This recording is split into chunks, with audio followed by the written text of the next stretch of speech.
For over a century, the United States has been interested in acquiring Greenland. Usually, this was under the idea that it would be purchased from Denmark, to which Greenland is a part. The issue was revived during Trump's first term, but amounted to nothing. Greenlanders have zero interest in becoming a part of the United States, and Denmark has no interest in selling it to them. Since Trump was elected for the second time in 2024, he has moved from the idea of purchasing Greenland to simply annexing it. Now, with the capture of Maduro, this remote possibility is looking more likely. He has once again renewed his threats towards the icy island, much to the frustration of Europe. But why Greenland? With a population of 56,000 people, it seems an unlikely target for the United States. The reasons are twofold. First, mineral wealth. According to the United States government, there are 50 minerals considered critical for their economy and armed forces. Most are currently supplied by China. Greenland has known reserves of 43 out of the 50 minerals. This makes Greenland lucrative for the United States government in a way no other place on Earth is. Despite the wealth, Greenland struggles to exploit their resources due to a lack of labour. Just 0.2% of Greenlanders are unemployed.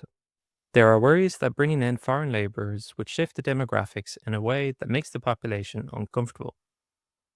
Just one hypothetical mine would need a workforce of 300. This alone would increase the population by 0.5%. Even applying to set up a new mine is slow. The licensing department that approves new mining ventures and other economic projects for Greenland has just 16 workers. Investors end up waiting years just for their application to be reviewed. Trump probably thinks the only way to get the resources he wants is to simply take over the country. He is hardly known for his patience. Trump also wants to annex a sovereign country because of Greenland's strategic location. According to the Arctic Institute, quote, "The advent of climate change has brought about a number of different changes in the Arctic, including increased accessibility to Arctic ports, as well as the opening of new Arctic shipping lanes. With new trans-Arctic routes, including the Northern Sea Route and the Northwest Passage, as well as newly built and refurbished ports from Russia, political and military interests are re-evaluating the region as one of geopolitical competition. Due to Greenland's position in the Arctic circles, it has become more geopolitically important in an increasingly competitive region. It's worth pointing out, however, that Greenland already holds several US bases and is a part of NATO. So Trump really doesn't need to annex it to benefit from its location. It doesn't really make much sense. Perhaps he just believes everything in the Western Hemisphere should belong to the United States, as he likes to call it the Don Roe Doctrine. So what would happen if Trump did annex Greenland? How exactly the annexation would be done is unclear. Regime change and replacing their government with the puppet US one is most likely. I don't think Greenland would ever be integrated into the United States, but would stay an overseas territory, say like Puerto Rico. Annexation would immediately trigger a crisis inside NATO. The largest member of the alliance would be invading another. The country that created and protected the alliance for 80 years would overnight become its threat. Worst case scenario, NATO would effectively die. And what would this mean for Europe? It is unlikely the rest of NATO would militarily oppose the United States.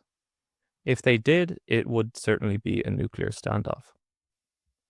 They wouldn't recognize the annexation and would show support for Denmark's territorial integrity.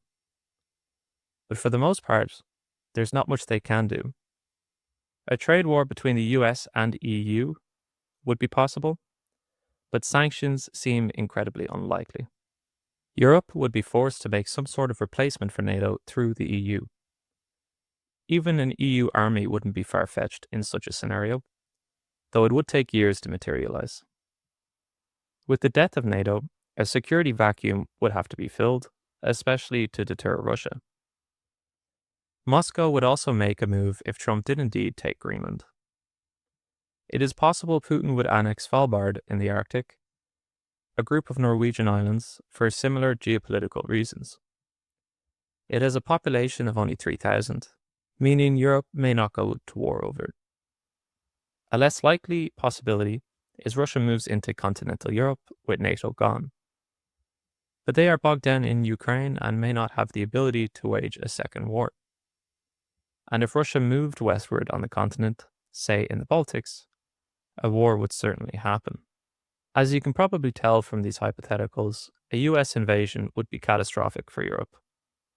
It would end an 80-year relationship and usher in a new era of US-European relations, one filled with fear, uncertainty, and war. It is worth noting something that is often lost in discussions around Greenland, and that is the self-determination of its people. Greenland was colonized by Denmark centuries ago, and its natives underwent a similar treatment that natives received in Canada and the United States. While no longer a colony, it is an autonomous region of the kingdom. Greenland has an active independence movement that seeks to break with Denmark. The recent threats from the United States have damaged this movement, making it less likely that it succeeds. Trump has effectively pushed them closer to Denmark. At the end of the day, it is the people of Greenland that should choose the island's future, not Trump and not Denmark. Their self-determination would be the first casualty of a US invasion. I can't believe a possible US invasion of Greenland is even on the table.